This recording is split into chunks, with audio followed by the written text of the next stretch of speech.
My name is Jose Miguel Cruz. I'm the Director of Research at the Latin American Caribbean Center, and I have the honor to chair this table on peace and support for democracy in Colombia.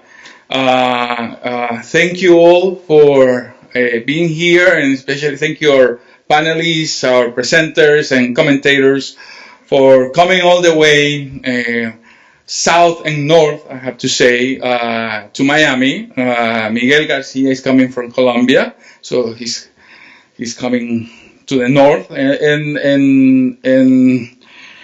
Dan and Ryan are coming from the north to the south. So happy to have them all here. So let me explain this session on peace and support for democracy in Colombia. And we decided to have this special session on Colombia for many reasons. First, because we have an important Colombian community here in Miami that will be very interested to know what Colombians are saying about their own country. So that's one important reason. The second reason is that LAPOB, and now I'm gonna take the liberty to speak for LAPOB to some extent, as I've been part of the project for some years. LAPOB has been doing really great job in Colombia, as it's doing everywhere. But in Colombia, they've been doing these surveys every year. So there is a lot of data on Colombia. So there is a lot of information on Colombia, with the possibility to see, how the trends have gone year to year during the last years. And the third reason is that, as you all know, Colombia is undergoing these peace talks that could represent a breakthrough in the political history of Colombia, and we thought that was important to take a moment to study what Colombians are saying about their own peace process.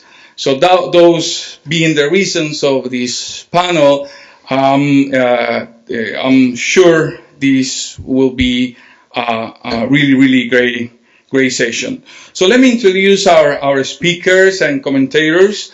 We have Miguel García Sanchez, who is an associate professor of political science at la Universidad de los Andes in Bogotá, and he's also the associate director of the Observatorio de la Democracia in the same university. He holds a PhD in political science from the University of Pittsburgh, and his research focuses on the relationship between social and political environments and political behaviors and opinions.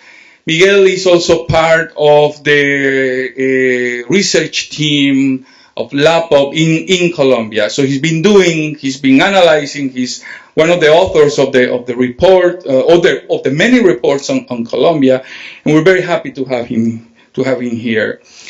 We also have Ryan Carlin, who is an associate professor of political science at Georgia State University. He received his doctorate from the University of North Carolina at Chapel Hill. He's an affiliate researcher at the Latin American Public Opinion Project, and he's at JSU Center of Latin American Latino Studies in the Center of Human Rights and Democracy. His published works include extensive funded research on voting, public opinion, trust, rule of law, and democratic institutions.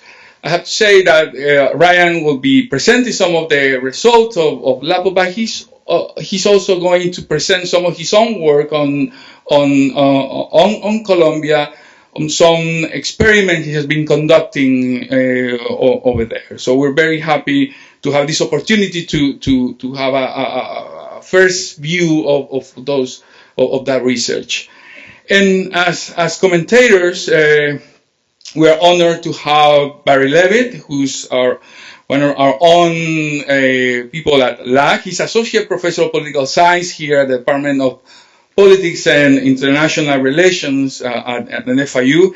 And he's also my colleague as Director of Academic Programs in the Latin American Caribbean Center. He received his PhD in political science from the University of North Carolina at Chapel Hill. So we have two UNC graduates here with us. He conducts comparative research on parties, elections, political culture, and democratic institutions in Latin America and other new democracies. His work has appeared in journals and the recently published book, Power in the Balance, Presidents, Parties, and Legislatures in Peru and Beyond. So again, we thank Barry for helping us, commenting, providing his views on this panel. And finally, but not least, we have Dan Restrepo. Actually, if you see the program, we have a Restrepo, but it's not the Restrepo that we have here. But that's because Elvira Maria, who was scheduled to be with us, she couldn't make at the last minute. And we are really very thankful of Dan to filling in. He is a long friend of LAC, and he accepted to fly in from DC today to provide us with his comments on this presentation. So he is a senior fellow at the Center for American Progress, and for nearly 6 years and through two presidential campaigns, Restrepo served as the principal advisor of President Barack Obama on issues related to Latin America, the Caribbean, and Canada, serving as special assistant to the president and senior director for Western Hemisphere Affairs at the National Security Council from March 2009 to July 2012, and as an advisor to and a surrogate for Obama for America during the 2008 and 12 campaigns. He serves as consultant to private sector clients on strategy, policy, and communications. He's also a regular conference speaker and frequent commentator and analyst on various Spanish and English language media outlets on a wide range of domestic policy and national security issues. And again, as I said, we're very thankful to have him here in the last minute. So I'll leave you first with Miguel, who's going to present actually some of the work on Colombia, focus on peace and support, and then we'll have Brian presenting his results. Being here today, well, I'll be scratching the surface of this data that we collected in 2013 and 2014 in Colombia on the peace process.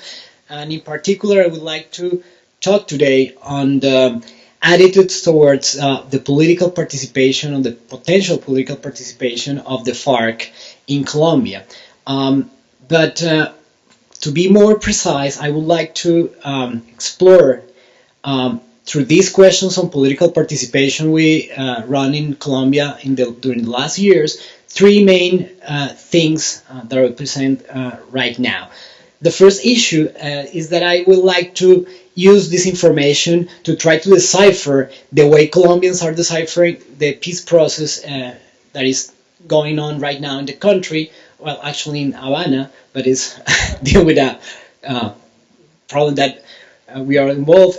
It's this situation between surrender or negotiation, and I guess this data give us an important insight on this. Then I would like to talk about the connection between being or have been exposed to violence or certain violent contexts and the opinions on the political participation of the FARC, and we're gonna get some insights from that, from our survey on that particular issue. And finally, I would like to have a reflection that will open some questions. I don't have in this last issue more of an answer, but more questions on the FARC as an object of opinion, because doing a reflection on this data, I guess we can talk about something about the fact that this is a particular sub-object of opinion, the FARC as an object of opinion. So I will start presenting you the order of my presentation. First, I'm going to go through the main characteristics of the 2014 and the 2013 surveys we run in the country.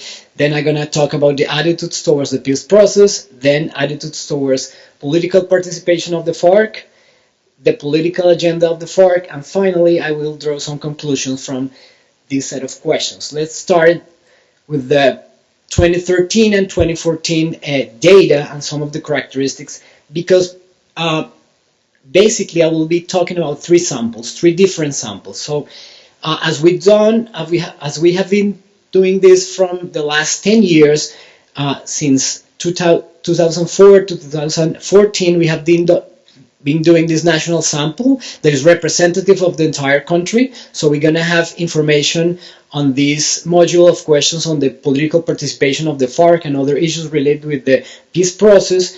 The 2013 and the 2014 sample, which is representative of the country. Here we run 1,500 interviews, and it's representative of rural and urban areas of the different regions of the country, and we work here with this 2.5 margin of error. And the fieldwork of the first sample was done between August and September of 2013, which is in the middle of this rural strike that took place in the country last year, and the fieldwork of the 2014 study was done previously to the first round of the presidential election.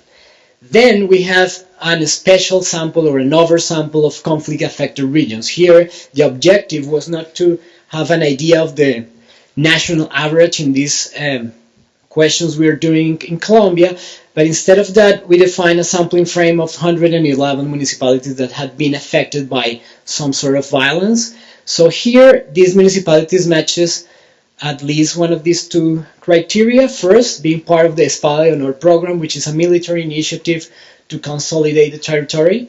And we complemented that with some information on the incidence of political violence in the country. So we create this 111 sampling frame, and from this sampling frame, we draw a sample of 63 municipalities, which are there in some sort of orange, or at least that's how I see that weird color. Then we draw the same 1,500 interviews, the same margin of error. The fieldwork was done at the same time as the national sample of 2013. So here we're going to be able to do some comparisons between the opinions of people exposed to violence versus the national average, and we're going to be also able to compare what happened between 2013 and 2014, so you can see some changes in opinions. The main difference between these two samples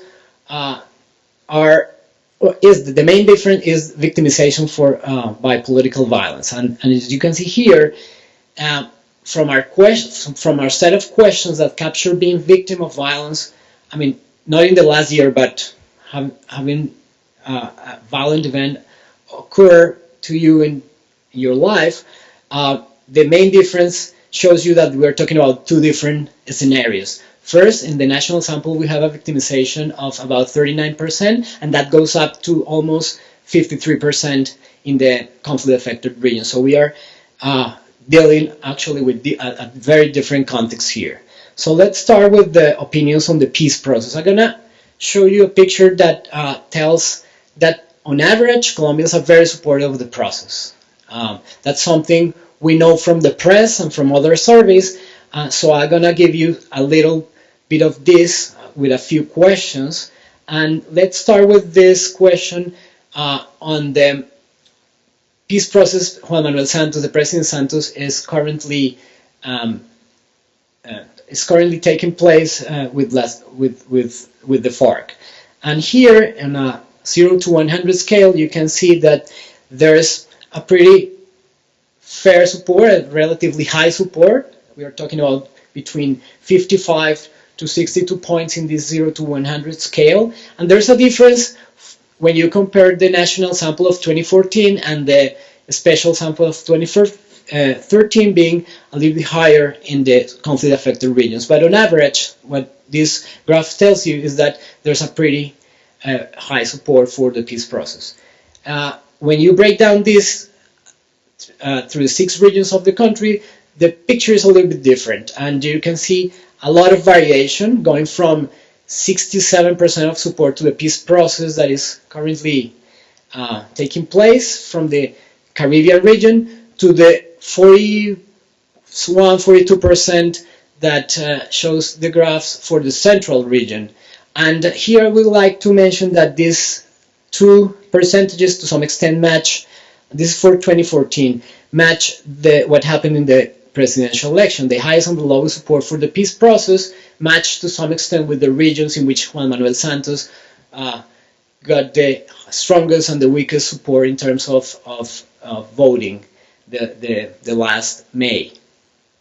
Then we explore attitudes to the use of a referendum as an instrument to ratify the agreements in the event the agreement is signed.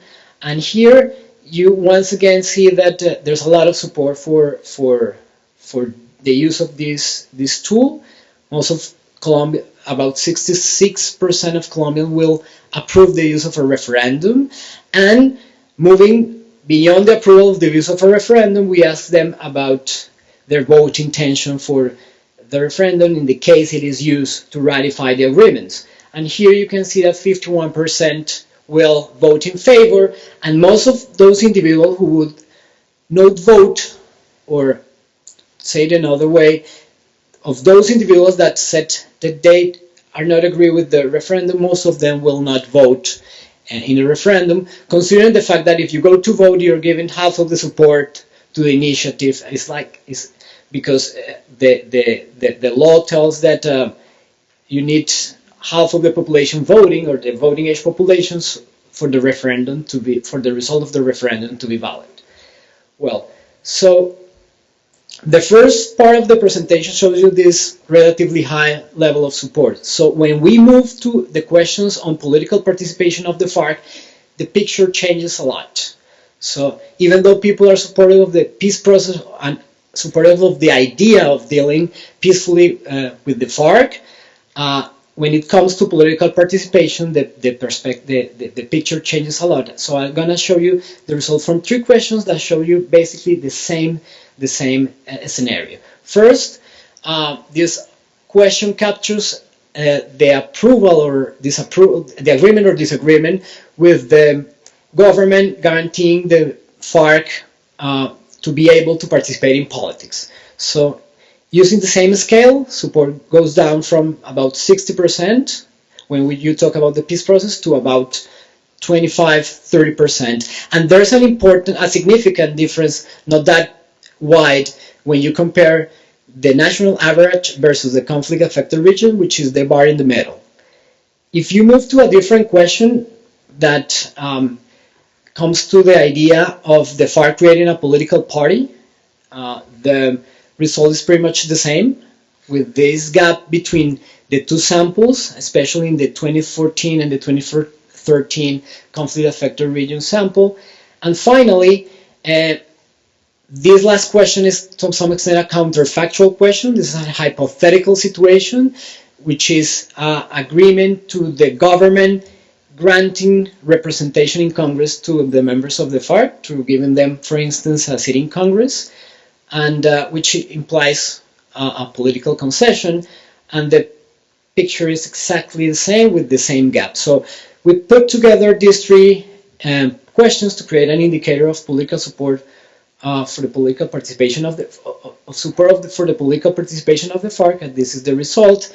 But I'm going to use this to try to explain the difference between the graph, the bar in the middle, and the 2 other graphs, and more particularly the graph in the middle, and the one on your left, which is the 2013 level of support for the political participation of the FARC, capturing by the national average. Because my concern is what is behind this difference between the 2 samples. And more particularly, what concerns me is what a conflict-affected region means. Because, yeah, you have more violence there, or a deeper history of violence there than in other regions, but you have more things going on that are characteristic of these areas. So, for instance, conflict-affected region is not only more violent, but it's it's a region in which illegal armed actors compete with the state, and that's something we have to take into account. It's not only the experience with violence, and those are more rural regions or poorer regions. So why don't we take that into account so we can explain some of those differences we are getting from just comparing two averages from one and other sample. And that's what I did, or what I'm trying to do in the following slide, which is, I don't know if you can see from there the results, but I'm gonna talk a little bit more about what I'm trying to do here. So I'm trying to capture at least three things here. First, with an indicator of rurality, one of these factors I mentioned before. Then, with the incidence of coca in each municipality, I guess I can capture to some extent this competition or the substitution of the state, as the coca economy has a greater impact in a municipality. To some extent, you can argue that the state or certain state institutions have been substituted by these organizations, which are not necessarily the FARC, but other illegal actors also. And then a couple of variables that capture the history of violence in the municipality. And here I didn't want to use just an indicator of the intensity of violence, but the history of violence considering time. So first, I included a variable that captures those municipalities that suffer an early peak in guerrilla violence in the early 90s. And then an indicator that captures those municipalities that suffer a late peak in guerrilla violence, which corresponds to the closest government attempt to eliminate to some extent the fire by force. And the baseline category are those municipalities that never experienced guerrilla violence. And the results shows you basically two things. First, that there's a correlation, a positive correlation between those areas in which there is more coca, in terms of hectares of coca, support for the political participation of the FARC, and there's a negative correlation between areas that experience an early peak in guerrilla violence. And from these results, what I'm trying to argue is that probably what the process that is going on behind this difference between these two scenarios is a process of state substitution, and not necessarily, so the state substitution is probably moving support up in those areas, and the actual experience of violence is creating opposition to that political participation of the FARC, but a particular experience with violence. So lower support to the political participation of the FARC, concentrating those areas that experience an early peak of violence during the early 90s, and then the violence went down, and probably because they remember that experience with the FARC, they are less supportive of the FARC participating in politics. So that's something we should take into account to try to understand these underlying factors behind these differences. There are some other individual level predictors that I'm not going to mention here, but we can discuss later about them because of time. And finally, I will talk about the political agenda of the FARC. So we have seen this high level of support for the political process, for the peace process, a lower level of support for the FARC participating in politics, but what about the agenda? Some sort of the political agenda of this organization, how people feel about the FARC in a more concrete manner. So I'll start with this indicator of vote intention for the FARC. It's another counterfactual, but there are some interesting results here. So the question says, if in the upcoming local elections of 2015, a demoless member of the FARC participate as a candidate to executive of your municipality, what would you do? Would you vote for the FARC candidate? Would you not vote for the FARC candidate? And the results are the following. So there's a very small vote intention, 7% in 2013 in both samples. But the surprising thing is that support in terms of vote intention goes up to 11 points, to 11% in 2014. So what's happening here? I guess this is also capturing support for the organization, not necessarily vote intentions, since this is a counterintuitive, a counterfactual, question. And probably people are more open right now as the peace process advances to express their support. So this is something we should explore. But again, here's a relatively low level of support that if you break this down by region, there are some regions in which these percentages are significantly higher. Then, and the acceptance of a hypothetical victory of a FARC candidate or a former FARC member that was candidate in the local election. And here's this result that is, from my perspective, is very interesting, is the fact that even though people are not willing to support them, they are willing to accept the result in a relatively higher percentage. So probably this talks about the democratic tradition of the country, in which, or to the willingness of Colombians to have this problem solved. And on top of that, we ask about some of the issues that are the FARC flags to some extent. So we have a couple of questions. We have 4 questions. The first one is about manual substitution of illicit crops. The second one is opinion on a free trade agreement, or the impact of free trade agreements. The third one refers to large unproductive farms being expropriated, and the last one refers to foreign companies being able to buy land in the country. And the surprising thing here is that apparently Colombians are very, very close to what the FARC think on these issues. So as you can see in all of these questions, there's a really high support, for instance, for disapproval foreign land buying land in the country, approval for land expropriation, etc. So the thing here is that despite of the low support for political participation and the low electoral support that this organization will get, citizens seems to be close to the FARC political agenda. This is what you can see first with this result. The question is that possible, that the Colombians dislike so much the FARC but at the same time are really close to their agenda? And I don't think that's the case. And here's why I think that's not the case. We ran a few years ago an endorsement experiment in which we asked people about their opinion on a literacy program funded with taxes, but half of the survey had this statement saying that the FARC commanders support such program, and this is the result. So when you may ask a lot of things, but if you include the FARC word, things are screwed up, right? So this result to some extent is the product of not having the FARC word into the question. So it's not that tomorrow they're gonna have they're going to move from 6% in terms of vote intention to 70% just because they are waving these flags that apparently Colombians like a lot.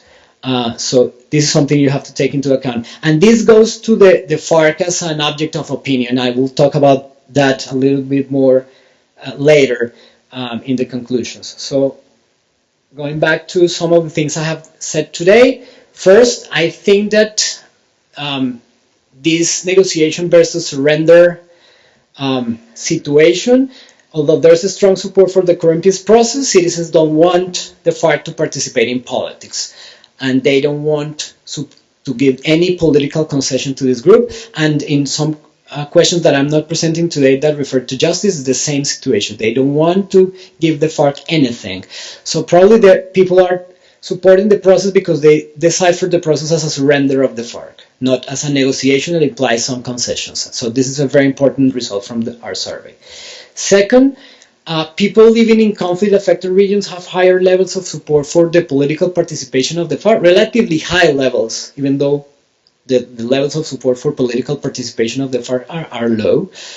And I would say that behind this difference in levels of support probably is a process of state substitution that have been taking place for a very long time in those particular regions, because violences or experiences with violence are driven away from the FARC to the public opinion. And finally, the discussion about the FARC as an object of opinion. As I said before, I have more questions and hypotheses here, but at least there are some things that I can state for I don't know if for sure, but with some confidence. First, there's a deep distrust among the population of this organization, and capturing opinions about the FARC, I think, in the context of a survey, it's kind of difficult. And I guess that's the case just for the experiences I had with these surveys and some of the things I show you. Using the word FARC as a part of a question generates important changes in attitudes. So you have to be very careful when you run this type of surveys and the conclusions you draw from them. So the question that I would like to, with the questions that I would like to finish is that what is the best alternative for dealing with these difficult objects of opinion, such as the FARC? I guess the work that LAPOP has done is really good. I'm part of the project, of course, but we have to be very careful and very aware of this type of objects of opinion when we deal with the survey. Thank you so much.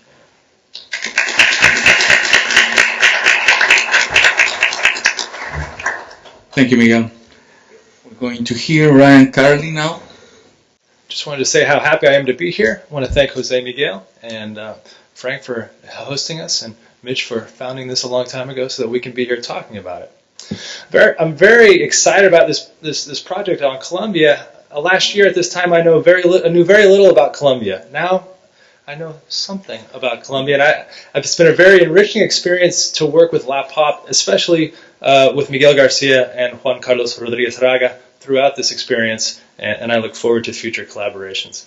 I'm interested in public opinion toward transitional justice in Colombia. The results I'm going to present today come from the AmericasBarometer, but also from, as Jose Miguel alluded to, some original experimental data that I've collected along with Jennifer McCoy and Jelena Subotic at Georgia State University, and this was supported by a grant from the International Institute for Education and USAID. So to paraphrase a famous book on negotiation, I want to frame my talk a little bit in terms of getting to yes, but we're getting to yes in three kind of different contexts here. We have a getting to yes in Havana, getting to yes in Colombia, and getting to yes in The Hague. And when I first approached this Colombia problem of transitional justice, I see this and the peace negotiations in and of themselves as a classic multi-level bargaining game in which actors that are negotiating have to reach a set of winning ideas that everybody can kind of agree with. And so the question is, how can these parties come together? And it's tricky because the Colombian government is very dead set on demobilizing the FARC, and in the long run they want lasting peace and therefore some sort of social cohesion. When I talk about social cohesion, I'm sort of speaking a bit like social capital, but at a larger, more aggregated level, in which you have cooperation and peace and harmony among folks. The FARC, for its part, they would prefer to spend as little time in jail as possible. They'd also like a seat at the table, and literally they are taking steps to rewrite the historical record, to point themselves out as the victims. So they have a kind of different set of priorities going in, and to some extent they can be diametrically opposed to the governments, but not necessarily. Now, a layer that is often overlooked, at least in my discussions in Colombia with people working very closely, is the international component. So Colombia is a signatory to the Rome Statutes. The Rome Statutes say if someone has committed gross human rights crimes, so that's crimes against humanity, genocide, war crimes, then the government should punish them. They are also signatories to the International Criminal Court, and the International Criminal Court says if someone is responsible for these kinds of crimes and a country does not or cannot or is unwilling to prosecute them, the ICC will. So the ICC is very much interested in jail time and actual kind of punitive justice. And the Colombian public here is sort of this final arbiter. So if you can get to yes in Havana, then the government brings it home. It has to pass through Congress. It has to be ratified by the Constitutional Court and say it's all constitutional. And then President Santos is suggesting that there's going to be either a binding referendum or a non-binding consultation on whatever peace deal is finally struck. I don't know what would happen if they got all the way through that process and then the citizens in Colombia say, no, we don't like it. I mean, it's impossible to imagine what that would mean. So really, public opinion matters quite a bit, and exactly what gets negotiated is going to potentially matter for how this ends. So getting to yes is a multi-level problem. My sense is that Santos's gambit is sort of a sequencing one. He's going to get a deal that works at home and then try to either ignore or ward off the ICC by saying, hey, look, we fixed this 50-year problem. You're really going to come and mess it up by prosecuting people. But to do that and putting people in jail, and I think to do that, he's considering various forms of what we call transitional justice. In other words, it's not amnesty and it's not purely punitive justice. It's some other way. You can't put everybody in jail and you can't let everybody go free. So how do we come to some just outcome? So we've seen these in other places. Finding out the truth, acknowledging responsibility, admitting crimes. How about shortened sentences? Don't just put everybody in jail forever. Maybe give them a suspended sentence. Try them and don't put them in jail. How about reparations? And then basic guarantees of non-repetition. You disarm, you demobilize, and you figure out how to reintegrate into society. And as Miguel was talking about, this political participation is not necessarily a form of transitional justice, but you can sort of see it as a bargaining chip for Santos in all of this. And of course, public opinion toward participation is particularly thorny and negative. So I want to know, do Colombians believe transitional justice is legitimate and has some potential to foster social cohesion in the long run? If not, this could blow up the peace deal. But if so, it could serve as a way to figure out how to get to yes. And once, and this is a related question, how can Santos sell this to Colombians as an alternative? Because if you ask people about how long the FARC should go to jail, they start thinking of numbers higher than Google, and they try to figure out how long they can put them away. So how do you actually sell this deal at home? Now, the AmericasBarometer 2014 and other waves of this survey have a series of questions that get at transitional justice. More specifically, they ask, to what extent would these transitional justice mechanisms contribute to reconciliation? So, kind of going down the various forms of transitional justice, truth and responsibility, they say, to what extent would publicly recording the FARC members' crimes promote reconciliation? To what extent would the FARC members confessing promote reconciliation? How about if the FARC pays reparations? Then finally on sentencing, this is sort of an interesting, there are two questions. And they say, look, if the FARC spent 5 to 8 years in jail, how much would that promote it? What if they spent 8 years more? This is an important number. This 5 to 8 years gets thrown around. In 2005, when they passed the law of peace and justice for the paramilitaries, that law said paramilitaries should spend somewhere between 5 and 8 years in jail. In truth, paramilitaries are being held, not sentenced, and being let out after 8 years. So they're spending 8 years in jail roughly. But it's kind of a benchmark in the negotiations. The FARC sort of sees this as a time in which there might be some level of equanimity there. So if we look at the support for these on a 0 to 100 scale, we can see that the notion of just telling what the FARC's crimes were and having the FARC confess them, those are somewhat useful to getting toward reconciliation, but not extremely. The highest support we have are for the FARC spending at least 8 years in jail. So again, this is not going to be palatable to the FARC. Okay, they're not going to like this. Reparations also receive a fair amount of support. The lowest support we get is for the FARC receiving 5 to 8 years in jail. So they don't necessarily, on these data, seem to like the deal, giving the FARC the same deal as the paramilitaries, at least by these data. So to explore this a little bit more, well, I should simply say that I think this reconciliation stuff really matters. If we take as a dependent variable the same variable that Miguel was talking about if we were to hold a referendum today on the FARC peace accord, would you vote for it, against it, or would you not vote? And again, as Miguel says, getting turnout to be 50 plus 1 is important, otherwise the referendum is invalid. So I take this as a dependent variable and I regress these reconciliation variables on them, and I'll just sort of summarize what I find. If you can increase beliefs that getting the FARC's crimes out and confessed, if you can increase the notion that that leads to reconciliation, it decreases the likelihood of voting against a referendum, and it also decreases the likelihood of people abstaining. So in other words, it gets people voting for this. If you look at this sentencing thing, if you can increase the notion that the FARC, that it will contribute to reconciliation, that the FARC spends 5 to 8 years in jail, if you can increase that belief, you're going to get less abstention. And if you can increase the belief that reparations are useful, you're going to get less abstention. So again, those 4 things sort of really seem to matter for how people might vote on this deal, ratify it to some extent. This idea that,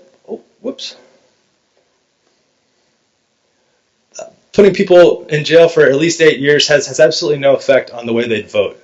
So I'm not sure how to interpret that, but at least these seems to be what's that? At least these seems to be some of the things that will get people moving toward voting for this. So to test how Santos might be able to sell this to the public, I designed a vignette, and this is a vignette that has a couple of different experimental conditions.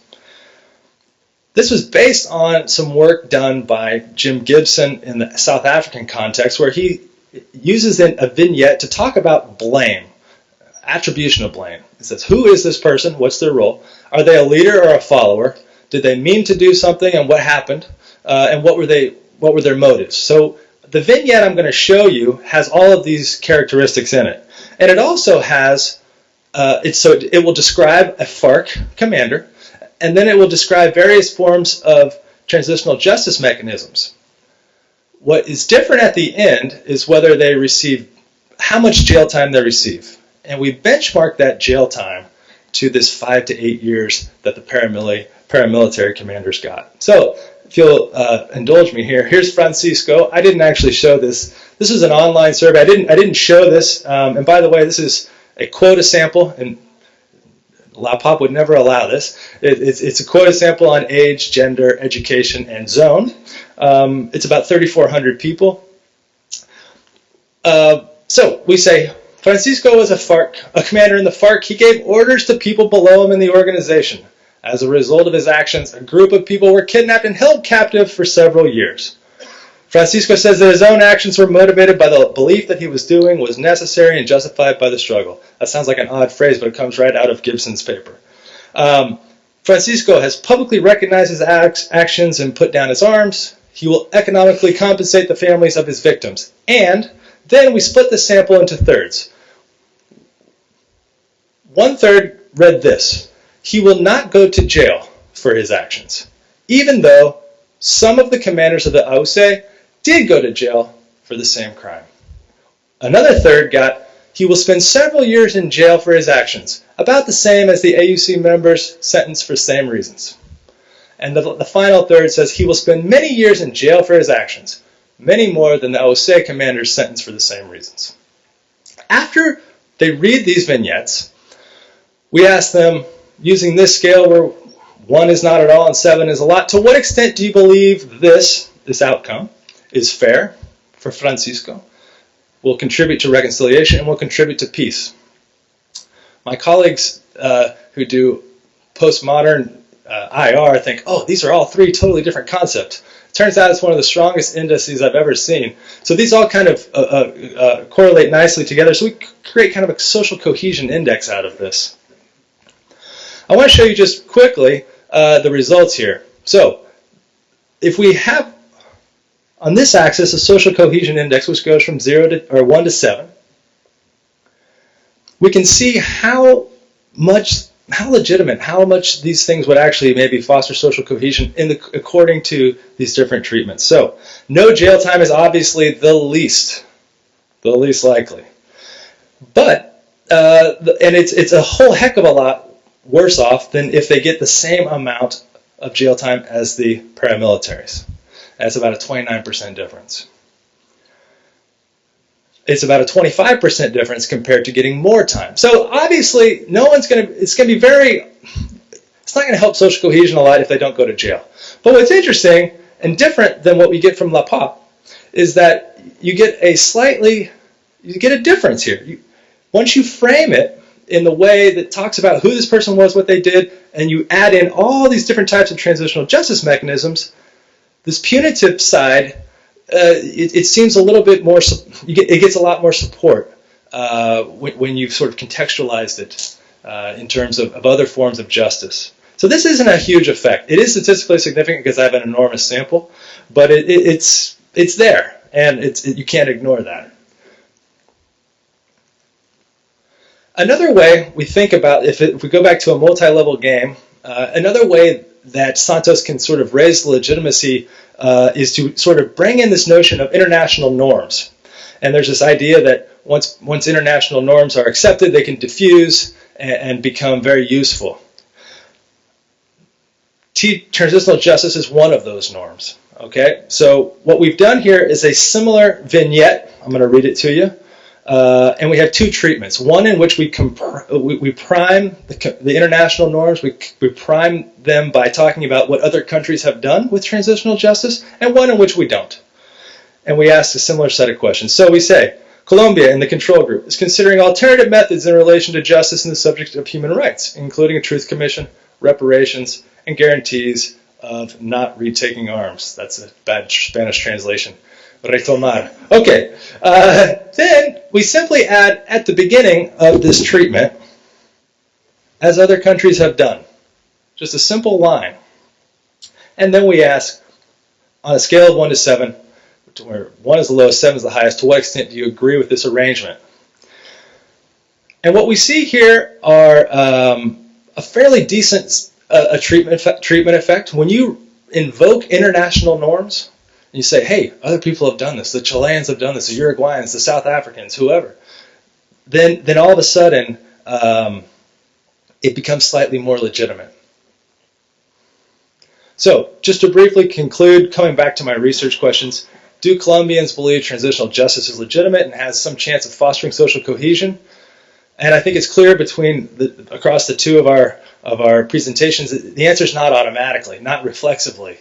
How you encounter transitional justice mechanisms and how they're framed and who they're talking about affects people's points of view about them, their opinions about them, and their trust in them as a good mechanism for achieving social cohesion.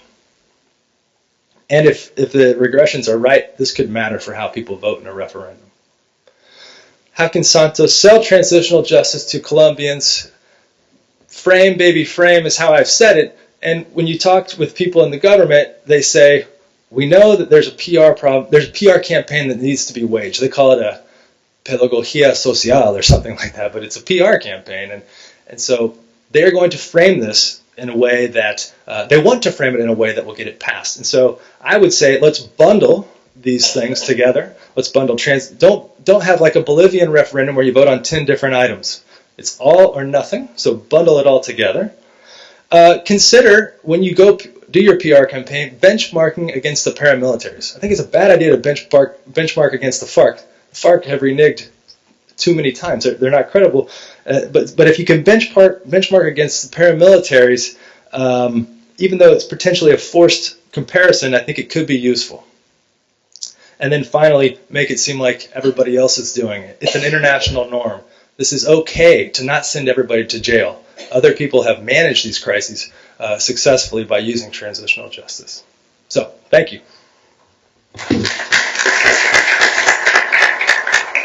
I want to thank you both for very vital and timely analyses.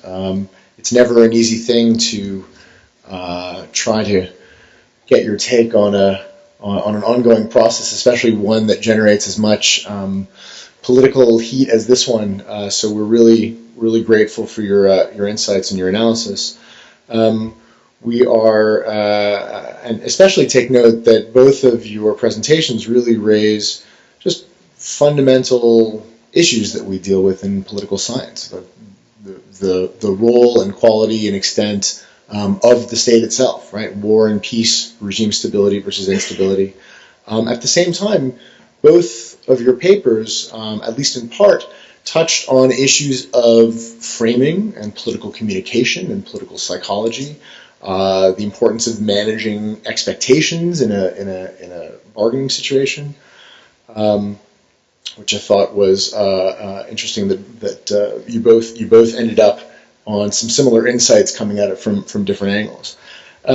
Commenting first on Miguel's paper, one of the things that struck me was that the conflict zones were not as different from the non-conflict zones as I would have expected. Even the level of victimization in them, you noted in your presentation, you described them as very different.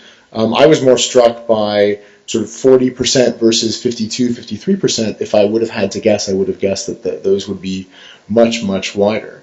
It also struck me that with all the caveats that you landed on, one of or several of your analyses point to conflict zones being more amenable to the peace process, more open to the possibilities of a negotiated settlement, and it struck me that this goes in a very different direction than a lot of what we thought we knew about victimization more broadly, about what happens to your belief in interpersonal trust or the ability to tolerate political difference if you've been a victim of crime or corruption or discrimination. That struck me as counterintuitive.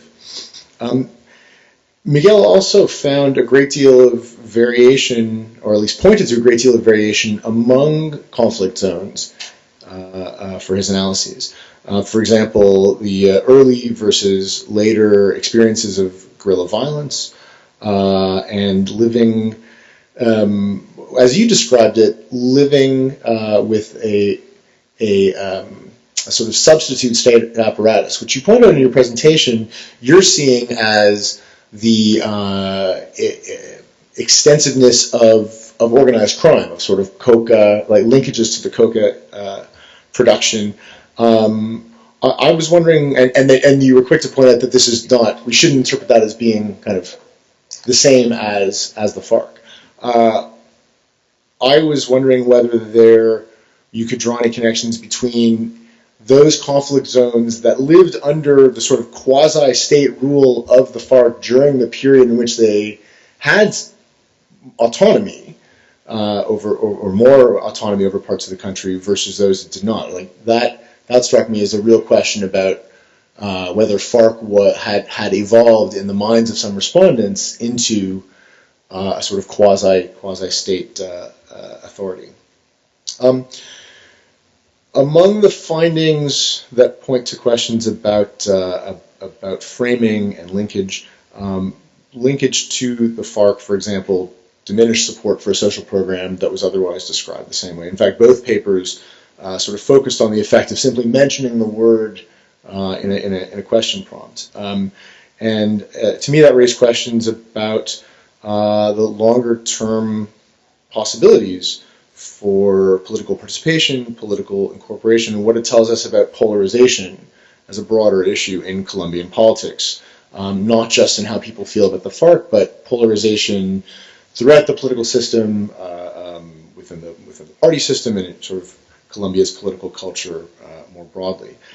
And finally, I guess a more speculative question, to what extent do you think that Colombians, I guess particularly in the non-conflict zones or particularly older respondents in urban areas, might be viewing the process that is going on right now and sort of responding to the survey with a reference point, the demobilization and failed political incorporation of the M19 guerrillas in the late 1980s.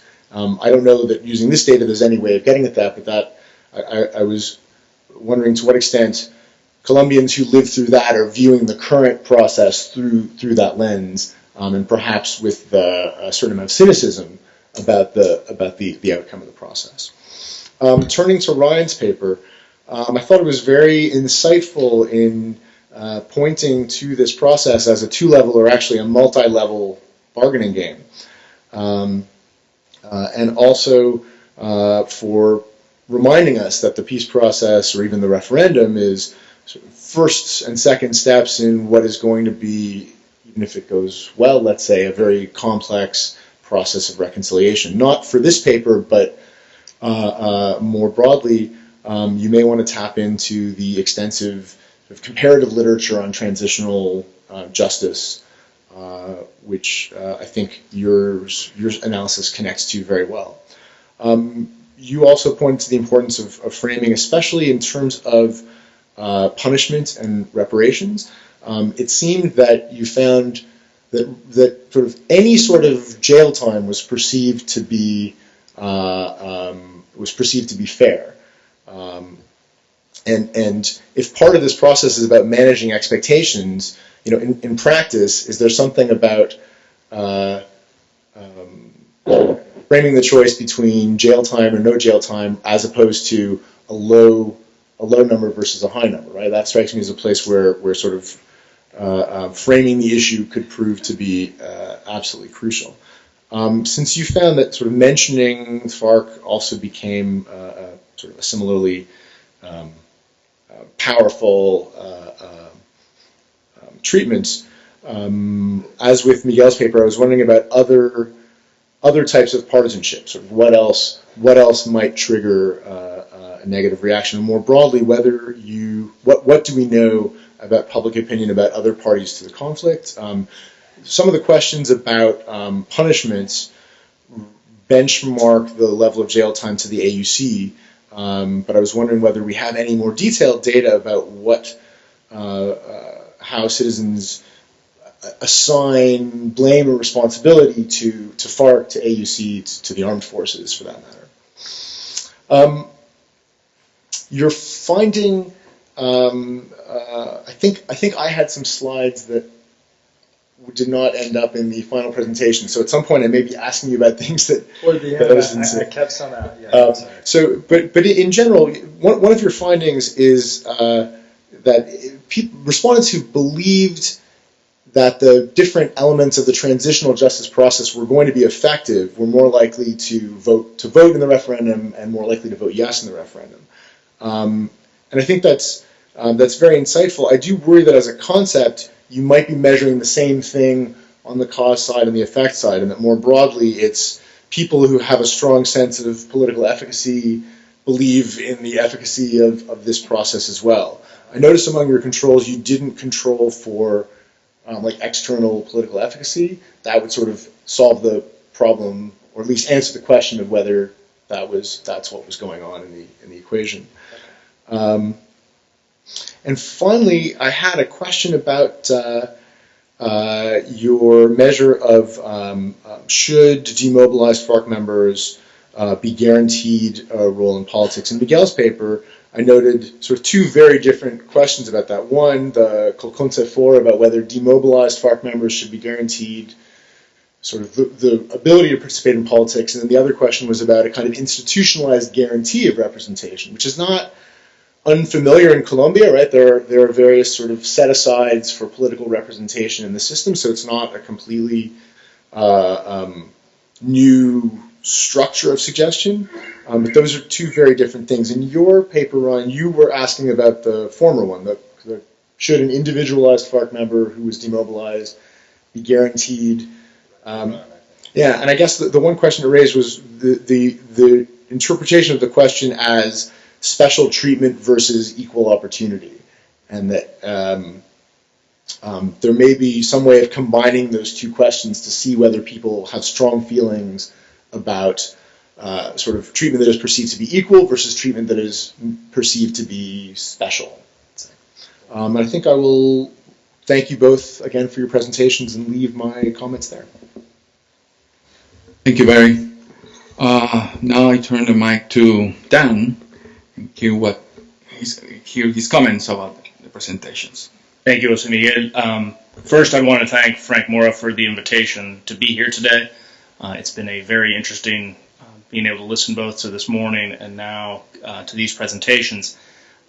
A quick caveat that will be painfully obvious as soon as I'm done talking, or probably early on while I'm talking. I don't come at this from an academic background. I come at this from a kind of political and policy practitioner's background. So what I am about to do is to process the two presentations through that lens. Two fascinating presentations, quite frankly. And I'm going to do them together because to kind of synthesize, again, from a practitioner's and kind of looking at this as much from a political perspective and a Colombian political perspective. My last name is something of a giveaway in terms of my background, familial background. So I spent a lot of time in Colombia. I spent a lot of time with Colombia and have throughout my life. And to start, I guess I couldn't agree more. This is a classic kind of multi-level bargaining problem. The one thing I would do is I'd add a couple of things to your list of what each of the players is playing for.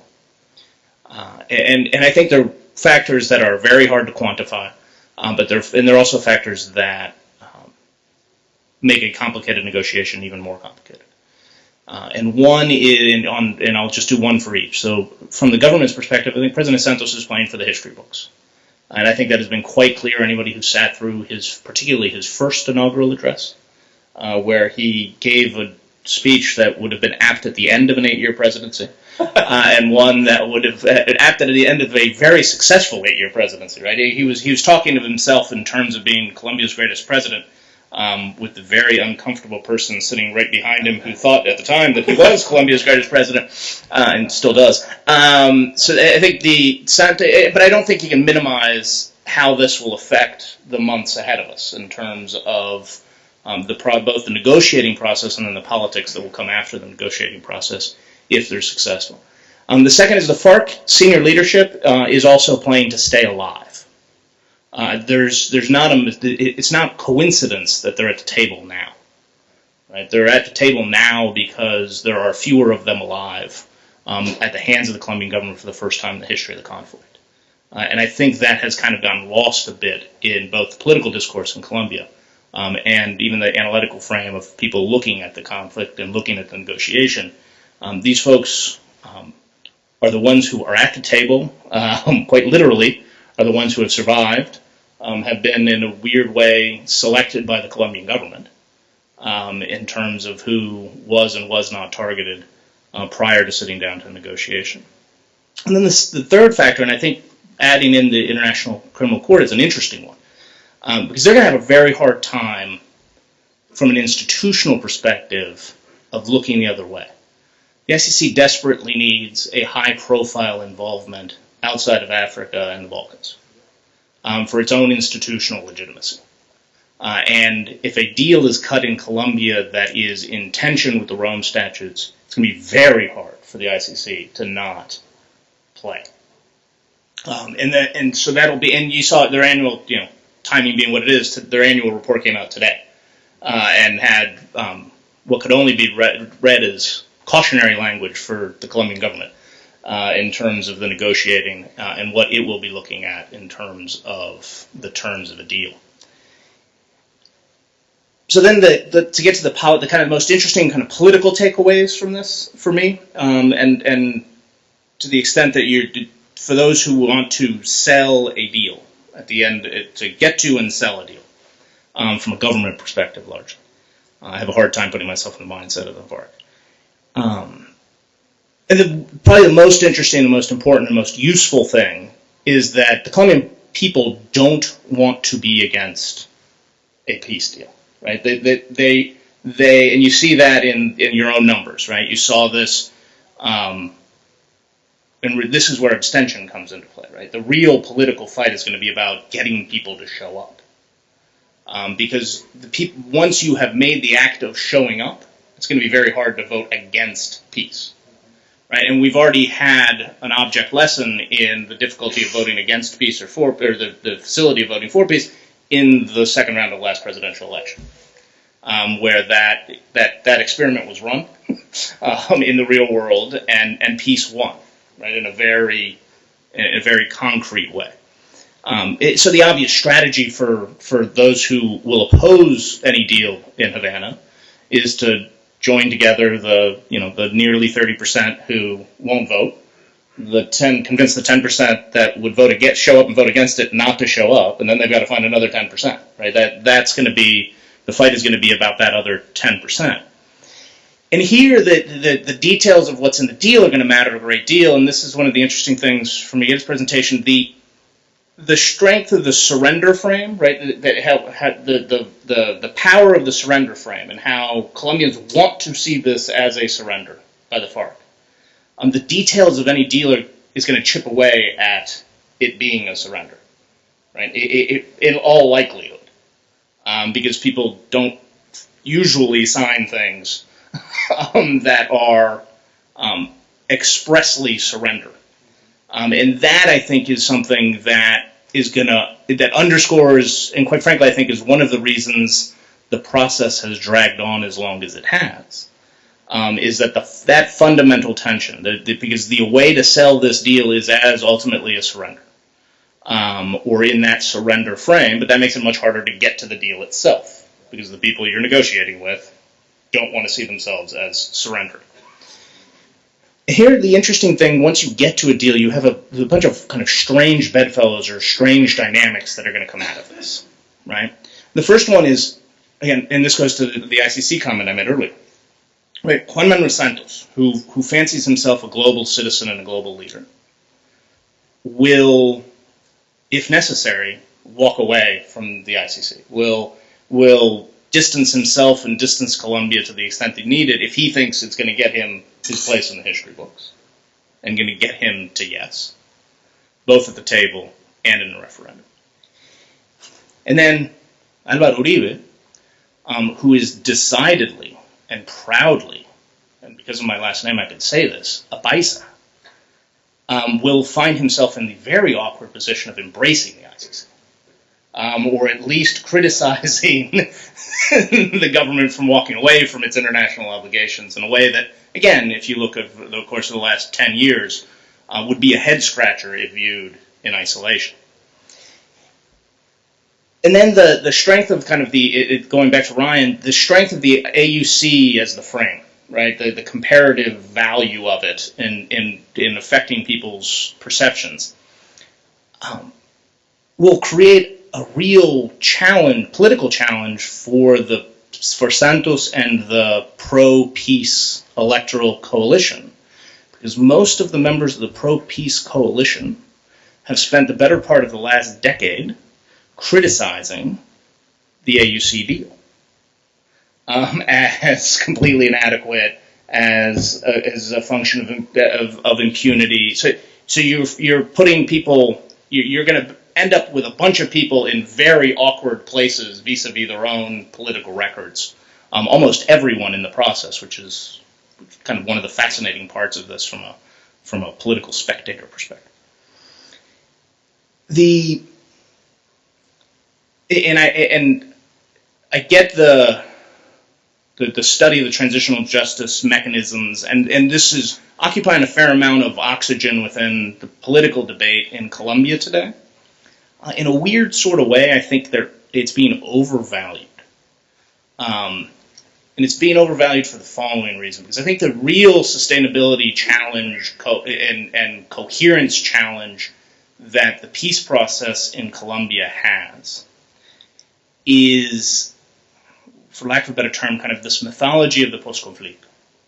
The government, in selling what it's doing, is creating this image of what life will be like after the deal, right? And this actually goes to some of the what you were pointing out, how you don't see huge disparities between conflict areas and non-conflict areas in terms of the perspectives.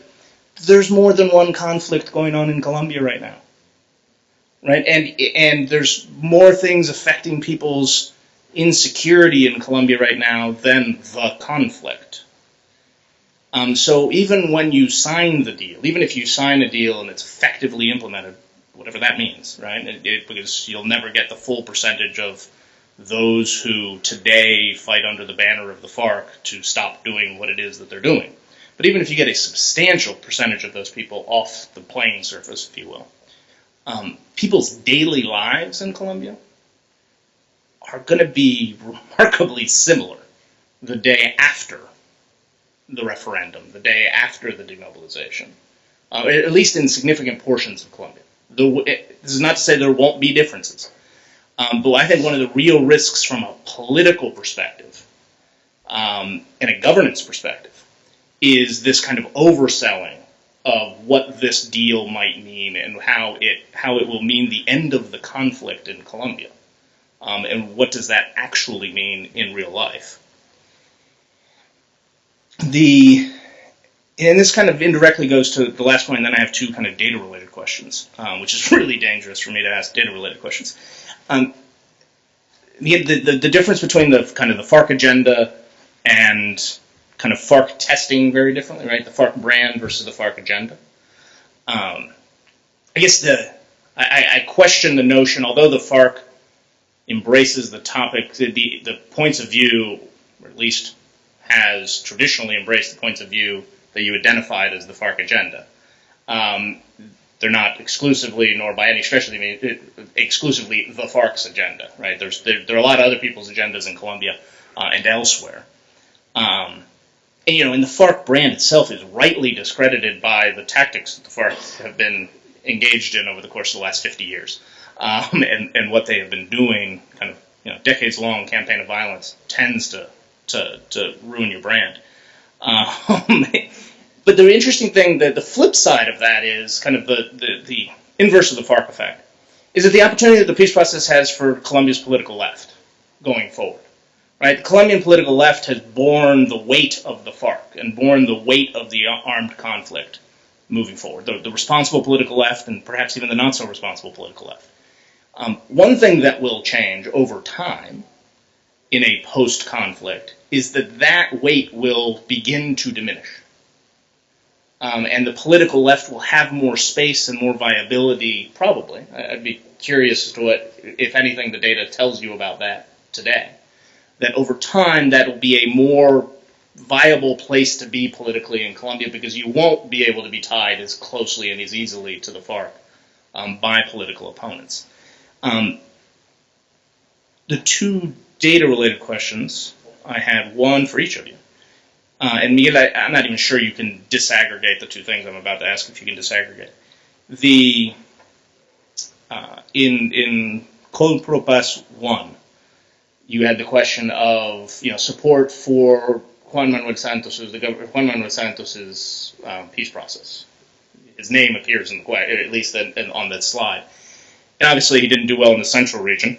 And this goes to your coastal central region. How much of that is Santos, and how much of that is the peace process? Right? And can you even separate those at this point? I'm not sure, but given Paisas being Paisas, there's a certain certain allergy to Santos to begin with. And then the other, Ryan, is there any data available on how the AUC deal itself is viewed? Right, you used it as a comparative piece, like in terms of how you would go about selling, but well accepted, not well accepted, viewed usefully, not viewed usefully. That's a question.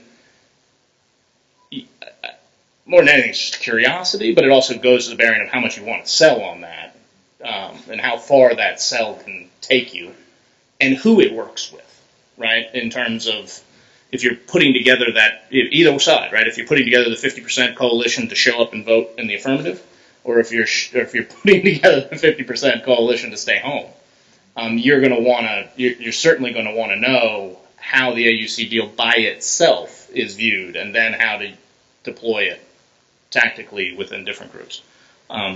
With that, I thank you all. Thank you, Dan. So, especially grateful because all of the speakers use less time that we have allocated. So we have plenty of time for questions and discussions. So if you have questions, please use the mics who are in the aisles, and yeah.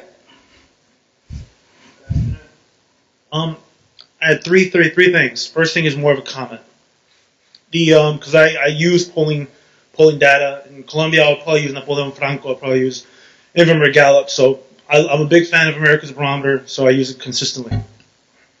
Question having to do with a presidential candidate, whether it be a FARC candidate or not a FARC candidate, would you vote? I think what was missing from that variable happens to be a third option, which would be it depends. It depends on the FARC candidate. I think it would be very different to have Timochenko on the ballot than it would be a no-name FARC soldier who is in it for the ideology. That's more of a comment. Feel free for the panel to address that. Second thing, the extradition demand. Okay, in Santos' gambit, that's what I'm going at. In Santos' gambit, he ignores the ICC, that concept.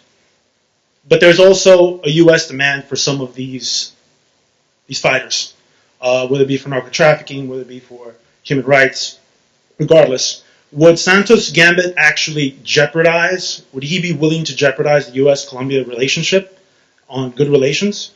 Does he really care? These are things I'd be interested in, and what the panel thinks, all four of you, really. Yeah, will it affect it? If he does ignore it, will it affect it as well? So will he care, and will it affect it? Third and last thing. How does this compare to the previous Marxist guerrilla demobilization of the M19, if at all, in Colombia? I think Dan alluded to it a little bit when he talked about the AUC, which is very right on and very true. But what do Colombians think of the demobilization of the M19 and their supposed reintegration into the political system and society in Colombia? So this question, these three things are really for all four of you. I'm just curious about what you all think. Thank you. Who wants to answer? Yeah. I will take this opportunity to give you some answers because here let's start with your question. The presentation were going on, I was thinking about this issue you raised. Of course, when we designed the question, we couldn't have this. It depends, but definitely it depends. I mean, we were capturing more the opinion towards the FARC, which is different when you capture the opinion, vote intention for this and that candidate, which is the regular vote intention question you use. But of course, it will depend. And when Ryan was doing his presentation, I thought, okay, but names matter. Who's there will matter. And my thought is that they know that, of course. And probably Timochenko is not going to be a presidential candidate. And it will be more a matter of local power, from my point of view, than a matter of having a presidential candidate. Of course, probably there's going to be a presidential candidate, but names will matter a lot. Regarding the M19, and with that, I will give Barry my answer. I think that people don't have that in their minds. What we have been seeing during the last years is a very interesting process. In particular with the AUC and the paramilitaries. The paramilitaries disappears as an object of opinion for people. I mean, when you do a survey right now, it's like there were never paramilitaries in the country. I mean, we repeat about it because we are in the university doing research and talking about political violence, but when you run a survey and when you include that question, it's like the object disappears. And part of the success of the Uribe government was to convince And that's probably what is hurting this process, because the paramilitary was opening a door and then closing that door, and you don't see them anymore. I mean, they are here in Florida, some of them. And we don't know them anymore. We don't see them anymore. I mean, we know about some decision of a judge. Mancuso will pay 3 years if he's in Colombia, but right now he's here, and that's why I think people is thinking about surrender, because the closest memory is the previous process in which we open a door, then we close it, and we lock the door, and that's it. They're not doing politics and anything, but that's not going to be the case here, I think. So, but the M19 process, I think it's so far. So as a matter of opinion, I don't think it's present in people's mind. I had something on. Well, if I remember, I'll go back on that. Right? Yeah, I don't think Miguel is the expert on this. My sense is that in places where M19 has achieved high-level positions, I think Bogota has an M19 mayor. Maybe that could affect points of view in Bogota. But I'm interested a little bit about how maybe paramilitaries are wiped off the map. Nobody remembers them, but they know of this group called the Bakrim, and I think that colors people's perceptions. These are Bakrim are these paramilitaries that never fully surrendered, and now they're a band of criminals that go out, and they're various bands of criminals, right? And so there are other questions on the Americas Barometer that say, how likely is it that the FARC's going to demobilize? And those are also important considerations for people. Like, what if we actually make a deal with them? Do we just expect this to turn out like it did for the paramilitaries, and then you have all these folks that never really fully turn in their arms? So my sense is that it does sort of color people's perceptions of the likelihood of any successful deal. The question about the U.S. U.S. relations, I mean, it's there. I wish I were right there on the negotiating table, but I really don't know. Maybe Dan has some information about how this is being dealt with, but it is a good one. And I think Santos, if I just had to guess, I think he's sort of saying, here's what I can do for you in Colombia. I can't, after that, I don't know. Hopefully I'll be out of office. Right. All right.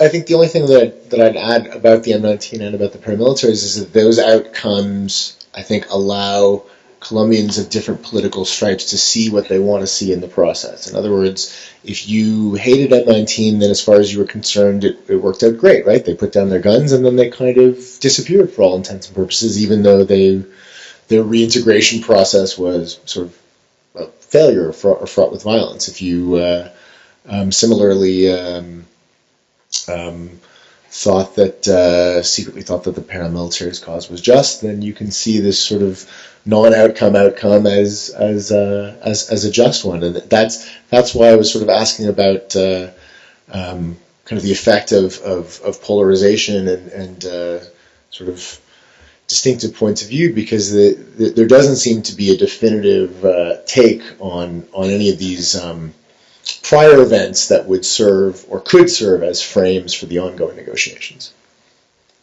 On the question of how all of this interacts with the bilateral relationship, thankfully I no longer speak on behalf of the U.S. government, but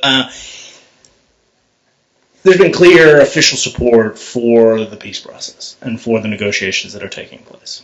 There are some complicated questions that are coming down the pike at the end that will affect what have been kind of foundational pillars of the U.S.-Colombia relationship over the course of the last 15 years, longer than that. Extradition is going to be one of them. I mean, obviously there's not extradition because there's no extradition treaty because the treaty was struck down by the Colombian Supreme Court. But as President Uribe proved, you can send people to the United States when properly motivated by executive agreement between the two sides. This will circle back in some regard to the question of whether the FARC senior leadership will serve any jail time. Because any jail time will allow President Santos to make this somebody else's problem. Because any jail time will mean that President Santos will take what is, for lack of a better term, the Mexican government's approach to extradition. Which is to say, first they must serve justice here in our country. And a lot of countries do this, but the most prominent example right now in the Western Hemisphere is Mexico, right? They round up Chapo Guzman and they don't put him on the first plane to the United States. They say, we got to try him first, despite his having eluded them or gotten out once before. So any time, some jail time for FARC senior leadership kicks the question down the road, in the sense that Santos can say, that is a question for later. First, they must. The real push comes to shove here is whether there's a guarantee, right? But the challenge is that Santos can't guarantee it. as a legal matter, probably absent kind of a constituent process, which I think if they get into that space, they're not going to be able to sell the deal, right? That no longer looks anything remotely like a surrender, and that is that the negotiation itself has broken down, and that they will go back to the incentive structures that led to the negotiation in the first place, to see if they can't convince them of a better deal moving forward, or a narrower deal moving forward. So the question of extradition will be out there, but I think it's a second-order question in the sense that the real question is whether the FARC leadership will serve any time in Colombia. And if so, that pushes the question beyond the four corners of this agreement at this point in time. The United States Department of Justice is certainly very interested in having these folks in the United States and to serve lengthy prison terms in the United States. That interest won't go away anytime soon. How the executives in each country, again, because this is a function of executive agreement now between the United States and Colombia, manage that as part of the broader relationship. It's going to be an open question, but I don't think one that's going to get forced on them in the here and now, in the next 6 months, if you will. But other things will create some tension. Right? The end of aerial eradication is a likely outcome of a deal. I think there will be elements of the United States government that won't be very happy with that. At the same time, I think the United States government's view will be that it's a sovereign decision of the Colombian government and the Colombian people, and if they want to make that decision, they can make that decision.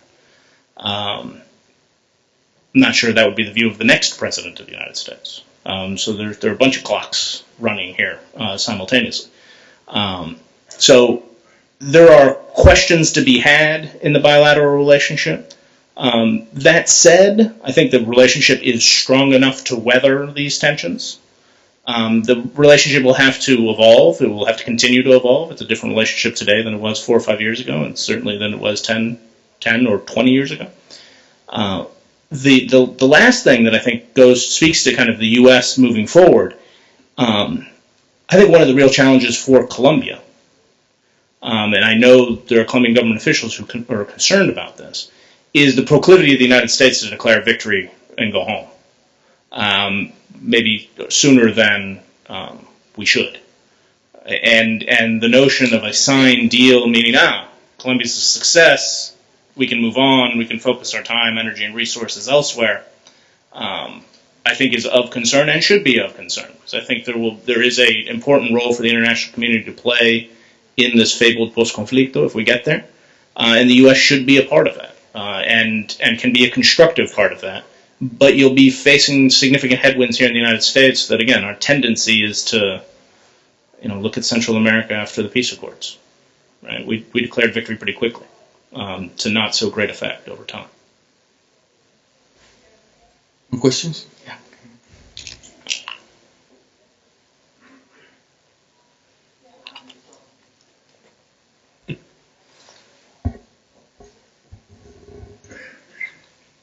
I think so. I would like to ask about an actor that you have no address. Is the case of the armed force that has been very, very active in the process. Even they interfere with the nomination of the victims who go to the Havana. And we have the last episode also. That was the case of the general who. Yep. Absolutely. Thank you. Yes, that became painfully obvious to me after running this and then presenting it in Bogota. Everyone said, well, what about the military? And it is going to be extremely thorny. I'm going to have new data on that in the new year. We're going to do a vignette mostly to see whether trying them in civilian courts versus trying them as part of the peace process and giving them a lower sentence perhaps, if those two have different effects on people's perceived legitimacy. This was actually an idea given to us by somebody in the Alto Comisionado, or the High Commissioner for Peace, and so we're gonna test that, and I think that's something we need to know more about. I'd like to mention a little bit about it. They're definitely an actor that we are not, of course, including in this analysis, but they are playing an important role. But from the point of view of public opinion, I would say that they have suffered through the recent years decline in trust that is matched by a decline in trust and a general decline in trust and other institutions, and there's the assumption that they are they have a lot of support, and to some extent they are acting under that assumption. And I have done research on trust on the military, and that's not necessarily the case. I guess that the military is another of these issues we have to look with more careful for the Colombian case, because they have been involved in the war, of course. And so when you move from so the research I have done shows that in areas and peaceful areas such as Bogota, the support for the military is not so high. I mean, they have a strong support in areas in which they are conducting military operations, as people move to support the strongest actor. But beyond that, we know a little about the role of the military in terms of the relationship between the peace process, public opinion, and the military. There's the complexity of what is underway in Colombia. It's hard to overstate how complex a set of problems that they're trying to solve all at once. One of the complexities here is what the proper role and size, role, composition of the Colombian Armed Forces moving forward would be. And there's an enormous amount of uncertainty, and that uncertainty has manifested itself in a number of different ways. Some of them have been quite detrimental, I think, both to the level of trust in the institution, its involvement or elements of its involvement in political processes in a pretty open way, in a way that the Colombian military had not openly been involved in politics in a long time. So there's a lot of noise in the system at the moment, and one of the challenges that lies before the Colombian government moving forward, if they do successfully negotiate an end to this particular conflict, is reshaping and reformulating the public security force in Colombia to be more appropriate to the challenges going forward rather than to the challenges recently overcome. There are people who are working that problem, but it's a problem that is not going to be resolved from one day to the next. A piece of that problem are the questions of justice vis-a-vis the military and the military's involvement in this conflict. But that's only a piece of it. And I think a lot of what you're seeing is a lot of the, and this is not to be an apologist by any stretch of the imagination, but a lot of the uncertainty that surrounds what the future roles and mission size, dimensions, composition of those forces are. And people not really kind of looking around, looking over the horizon and not being sure what is coming at them anymore. It's an enormous management challenge for the civilian leadership of the Colombian military and for the president, and will be for years to come, and further complicated by the deterioration of of trust in not only in the military but in all public institutions in Colombia.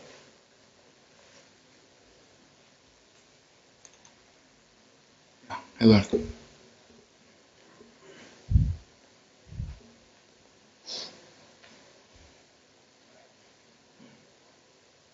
According to your own figures, the trust in the military is at 64%. So, it seems that what you were saying is you have a lot of data on support for the armed forces, and you're saying that in this document that it's 64.2. Not very many other militaries have higher. The U.S. has 76, and we're in the middle of a war, so I guess it's logical to have that kind of support. But I want to ask you all another question, which is, you're kind of all assuming that the peace process is going to be successful. And I want to know how many of you really think it's going to be successful. If I may, as the most naive, the most eye-opening, when Dan said it's hard to overstate the complexity of what's going on and what's trying to happen all at once. Just my own little slice of naivete is talking with someone who's a military commander who's actually leading the peace process with the ELN. he told me they're like light years away from where the FARC is. They're just like starting from ground zero. They're still waging the ideological war with the government. And so the fact that all of this is supposed to happen at once with two actors coming into this, it seems the stars really have to align. So that's the thing that sinks my heart when I think about how this is, if this can end by the time his administration is over. Yeah, I'll start with the precision. Well, I was mentioning that they still have in the laptop survey still have a high level of support, which has been declining from the historical levels we observed in the past. But that was mentioned research I have done through experimental list experiment, and actually the level of support I got for urban areas was 30%. It goes down. Yeah, it goes down from 50, 55 to 30%. So that's that's the information I'm using to make that statement. On the success of the peace process, I will like to answer you from two point of view. A personal point of view is that we all want the peace process to be successful, or at least probably most of the people that. A lot of people in Colombia, and I guess that from previous experiences, there's a lot of confidence among a lot of people because of the way the process has been advancing, and but among the population, the expectations are very different. We have this question on actually we did two questions. The first one: do you think that in a year the process will end with a happy solution? And only 20% believe that. And there's another question asking people on, do you think that this process will end up in the final demobilization of the FARC? And the same, 20%. So people support the peace process, they don't want to make any concession, and they are very, very realistic in terms of what the possible scenario will be. So probably we are more positive about it than the general public. That's true. Two comments. One, I'd like to argue the upside of the data on trust in the military. It's true that it is declining, but we're talking about an institution that has been in the news for some very bad things in the past decade. That's been rocked by scandals, increasingly politicized, linked to some very bloody controversies, and it's still at 66%. So I would say that baseline level of support has proven to be incredibly resilient and not responding to sort of day-to-day or even year-to-year sort of political news or political events. As for the overall prospects for peace, I don't know where I am on the naivete scale, but I think my sense is that although this is the best chance in a generation, I would still score it at sort of less than far below 50-50. So this may be the best shot, and it's still a long shot. I'll take the politician's way out. There's serious analysis behind what I'm about to say. I think the negotiation will be successful. I'm not sure the peace process will be successful. So I think that a deal will be struck and signed, and perhaps even ratified by the Colombian people. And that's where the easy part ends. And the implementation of this, whatever the deal is, right, of the successful demobilization of a significant percentage of those currently fighting under the banner of the FARC, will be extremely difficult to pull off. And will be extremely difficult to pull off and sustain. And it will be particularly difficult to pull off and sustain because the operational capabilities and capacities of the rest of the Colombian state, meaning not the security forces, remain woeful to the task. So the ability of the Colombian state to project itself into areas where the only thing that it's managed to project, and this is no small thing in the history of Colombia, is its armed forces, right? Is going to be a real weight on the successful implementation of a peace process. But I do think they'll get to a deal with the following caveat: if they haven't by the middle of next year, then I think the process will be blown up, maybe literally, and they'll go back to some form of what was going on before. Anybody else? One last question, quick question. Curious as to whether any of the data takes account of the consolidation programs that started under President Uribe back in 2007, 2008, that specifically targeted conflict zones. And so I was curious if there's any correlation between areas that have experienced consolidation, if their level of trust in the government has gone up, thereby increasing the level of confidence in a political process, in transitional justice to bring results.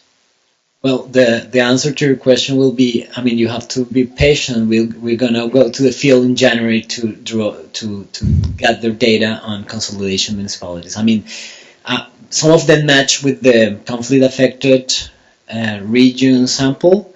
So the analysis probably is possible to do it. I haven't done any analysis on that, but we're going to start collecting data on January in a sample of consolidation municipalities.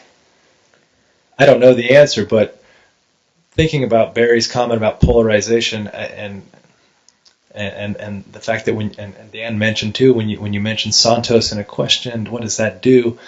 All of this is, so if something is put in under Uribe and he's taking credit for it, it's not clear to me that it's going to translate into support for a peace process. Just because all these things are they become very polarized and personalized. So I'm interested to see what Miguel finds.